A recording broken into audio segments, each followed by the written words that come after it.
Okay, in this section what we're going to be looking at is dealing with the tensor fascia latae and the IT band and / vastus lateralis complex area. Okay, so the easiest way to treat the TFL is going to be in the side-lying position. It is my preference, but also it can be treated in the supine position to access a different area of the muscle. It really depends on your leverage, the size of the muscle. Some individuals have a very large, dense TFL muscle, okay, and the strength of your finger and leverage of your body. So there's a lot of different things to concern yourself with.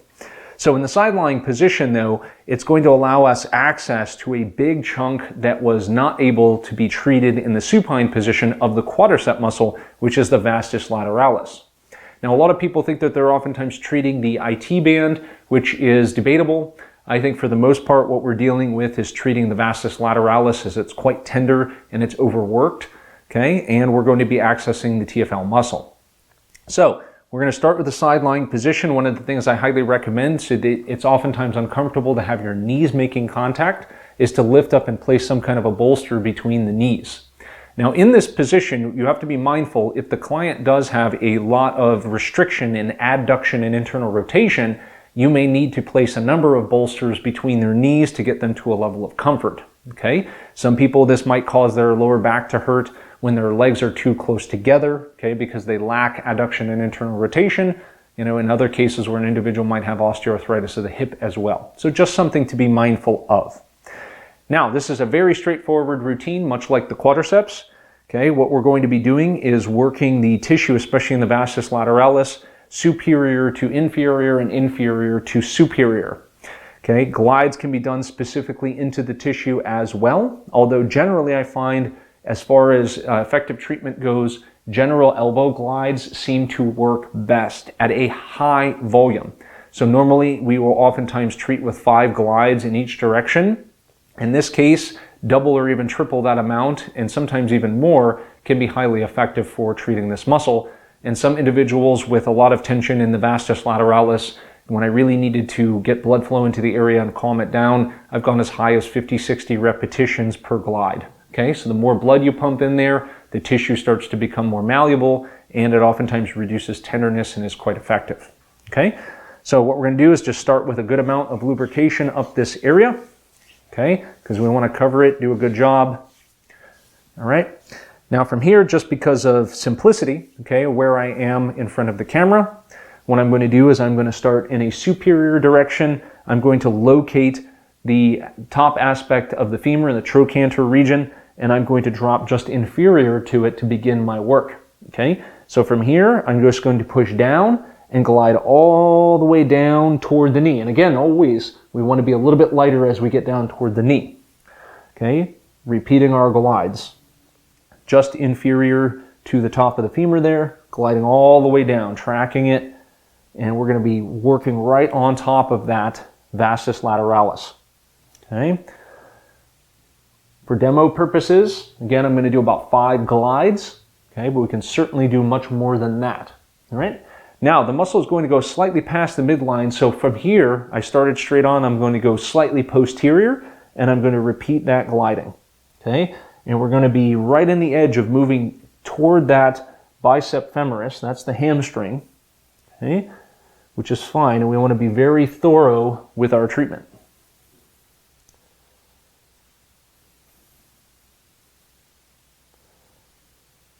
Okay, one more glide. Okay, and now we're going to go slightly anterior, okay, and straight down. Lightening up as we get down toward the knee.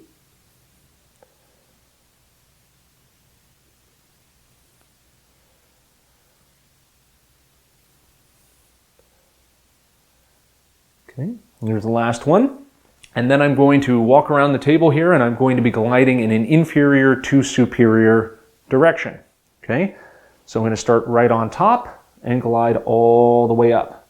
Reverse direction.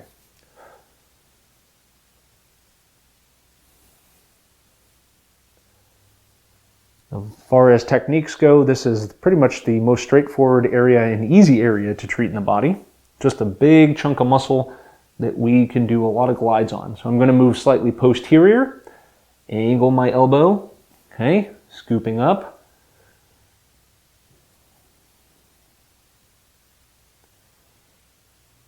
Just being thorough, that's what this is all about. Okay, and now I'm going to move slightly anterior, okay, to that center glide that I did.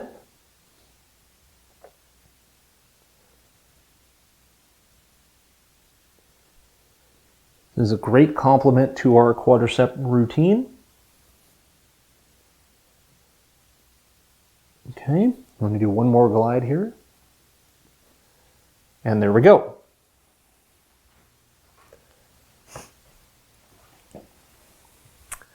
Now that we've done a solid job of inferior to superior, superior to inferior gliding on those three sections, we have treated the vastus lateralis and also the IT band if we are indeed actually treating that. Now, as we move up here, we're going to be working on locating the TFL muscle. Now, locating this muscle, okay, if the person is wearing shorts, you can go from the bottom to the top, or alternatively, you can go top to bottom, depending on how loose the individual's clothing is. Okay, so if I'm going to be working on the top portion of the TFL, okay, it's quite simple to find. I'm going to locate the ASIS bone, okay, right here in the front. Now, if we trace a line where the iliac crest is, you can see where my finger is going. Okay, we want to go ASIS bone just posterior and up against the lip of the iliac crest. Okay, so it can move depending on the angle for that person slightly in a superior direction. If you have a hard time finding this muscle, there's a very easy technique you can do. Stick your finger just posterior to the ASIS bone and ask the individual to just lift their ankle up off of the table, and bang, the muscle pops up right underneath my finger. Okay, and if I move posterior, how far do I go? Go ahead and lift up again before my finger runs off of it. Okay, and there is the TFL. It's about 1 inch to 1.5 inches wide on this lateral side. Very easy to find. Now, from that point, very easy to begin the treatment here again. We're going to put a little bit of lubrication on the area, and we are going to glide. Okay, and this is not so much superior to inferior because the leg is bent. We're actually moving in a superior to inferior medial direction. So it's a little bit around a corner there, which makes the TFL a little tricky to pin down, which is why I mentioned you might want to treat this in 2 parts, side lying and supine. Okay, so what I'm going to do is I'm going to make contact with the TFL right there. Okay, and I'm going to ask him just go ahead and lift up that ankle again. Muscle pops up underneath my finger. I'm in the right spot. Okay, you can relax that. I'm going to push down, which is usually quite sore here, and then glide down. Okay, and as I'm scooping around toward the front or the anterior aspect of the thigh. Okay, the TFL muscle only goes down about 4 inches or so, and it varies depending on the person.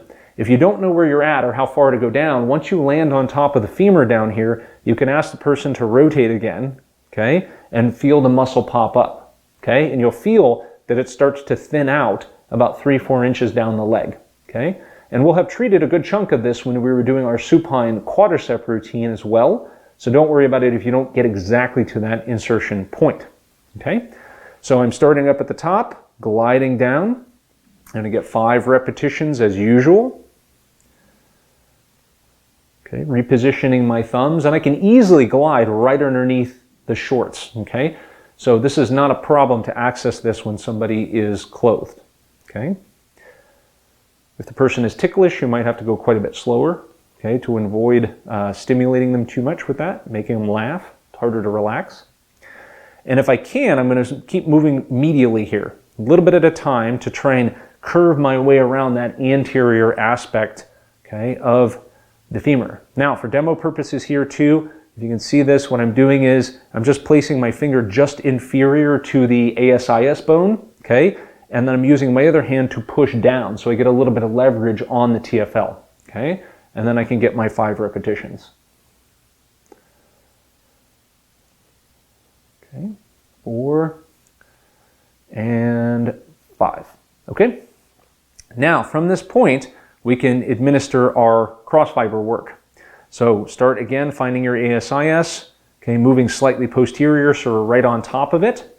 And what I'm going to be doing here is going, okay, just posterior to it, we're going to run into this big ligamentous structure. We're trying to stay anterior to that where the muscle is. So I'm going to go posterior to anterior in this glide right here. That's going to hit the TFL. It's usually really sensitive, so be mindful of that. And that's running me right anterior to the ASIS, so that's as far as I need to go. Now I'm going to go anterior to posterior gliding, okay, 5 repetitions.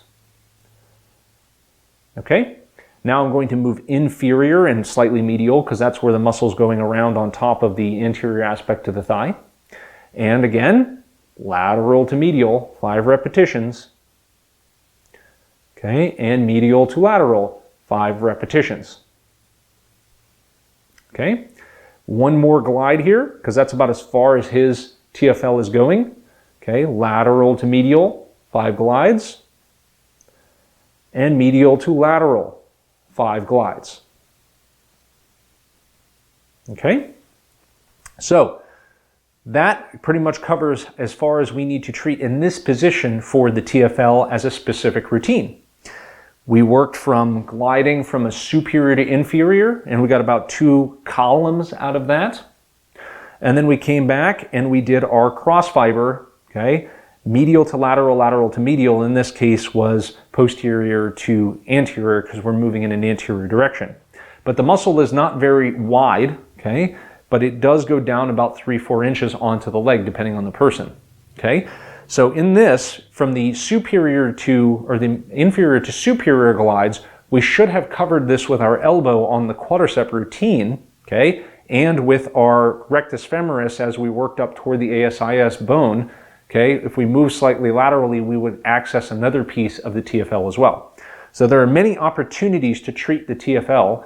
We just need to make sure that we're thorough on treating the quadriceps with the TFL and then getting that lateral aspect of the vastus lateralis so that we can get all of these elements treated at once to be thorough with our work.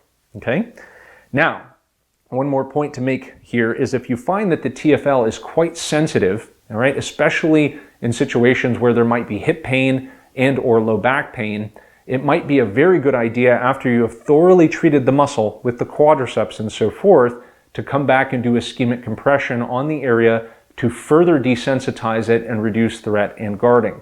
I find that TFL overactivity is very common because it's a compensatory muscle, especially when there are weaknesses existing elsewhere in the lumbopelvic hip complex. So it's an area where you want to be very good with your thorough treatment and to make sure you address this area in particular, not so much the insertion points down on the femur, but the area that's high up next to the ASIS and around the lip of that iliac crest. So that is how you treat the iliotibial band. Again, if we're treating that, the vastus lateralis and the TFL in this side lying position.